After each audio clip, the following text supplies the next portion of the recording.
City post live मैं हूं रिया रजक। पटना में मंत्री श्री यश सिंह ने कहा कि बिहार में कपड़ा उद्योग को बढ़ावा देने के लिए आपको बता दें कि 1476 करोड़ रुपए के निवेश समझौते हुए हैं। उन्होंने नए डिग्री कॉलेजों के उद्घाटन का भी स्वागत किया।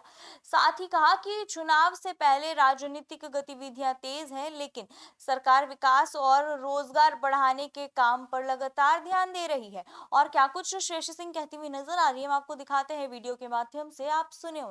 से निवेश हम लोगों को एमओयू के माध्यम से मिले। लगभग 1400 करोड़ के एमओयू साइन हुए, जिससे लगभग प्रत्यक्ष और अप्रत्यक्ष रूप से 40,000 से ज़्यादा एम्प्लॉयमेंट जनरेट होगा। मुझे पूरा यकीन है कि टेक्सटाइल इंडस्ट्रीज़ बिहार में बहुत सारे लोग इंटरेस्टेड हैं आने के लिए, और टेक्सटाइल के लिए एक बहुत बड़ा हब बिहार अब बन सकता है। जिस तरह से हमारा आईसीडी जो कंटेनर डिपो है काम कर रहा है, माननीय मुख्यमंत्री सम्राट चौधरी जी इस कंटेनर डिपो को आगे बढ़ाना चाहते हैं ताकि डोमेस्टिक और इंटरनेशनल जो एक्सपोर्ट्स है उसको भी हम लोग फैसिलिटेट कर सकें। तो निश्चित रूप से बहुत ही तेज़ गति से टेक्सटाइल इंडस्ट्री अब बिहार में स्थापित भी होगी, आगे भी बढ़ेगी, चाहे वो प्लग एंड प्ले फैसिलिटी के माध्यम से हो या अलग जो इंडस्ट्रियल एरियाज में इंफ्रास्ट्रक्चर डेवलपमेंट हो रहा है उसके माध्यम से हो।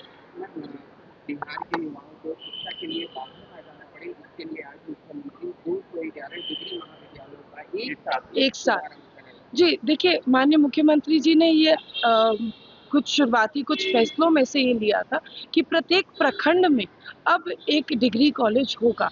जिस तरह से शिक्षा में हम लोगों को बढ़ोतरी मिलनी चाहिए, जिस तरह से ग्रामीण क्षेत्रों में डिग्री कॉलेज की आवश्यकता थी, उस आवश्यकता को देखते हुए आज माननीय मुख्यमंत्री जी ने लगभग 200 डिग्री कॉलेजेस का उद्घाटन किया है। वहाँ पर पढ़ाई शुरू होगी, तो निश्चित रूप से जो एजुकेटेड यूथ है जो आगे जाके एम्प्लॉय हो सके, स्किल हो सके, वैसे यूथ की बिहार में ज़रूरत है। तो जहाँ एक तरफ खेल विभाग के माध्यम से मेडल लाओ नौकरी पाओ हो, या उद्योग के माध्यम से जो प्राइवेट इन्वेस्टर्स को बिहार हम लोग लेकर आ रहे हैं, बिहार में नए नए रोजगार सृजन हो रहे हैं, तो वहीं पर हम लोग को एक एजुकेटेड और स्किल्ड यूथ की भी आवश्यकता है। मुझे यकीन है कि प्रत्येक प्रखंड में जो डिग्री कॉलेज है वो एक मजबूत नींव शिक्षा के केंद्र में साबित होगा।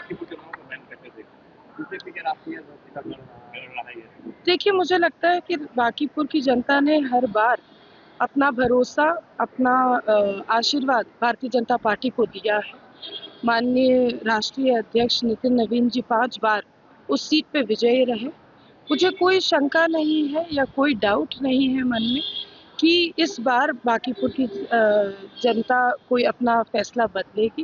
मुझे पूरा यकीन है कि जिस तरह से एनडीए का नेतृत्व भारतीय जनता पार्टी जिस तरह से कार्य कर रही है, बांकीपुर की जनता खुश है, और हम लोग निश्चित रूप से सरकार में और तीव्र गति से विकास की ओर आगे बढ़ेंगे।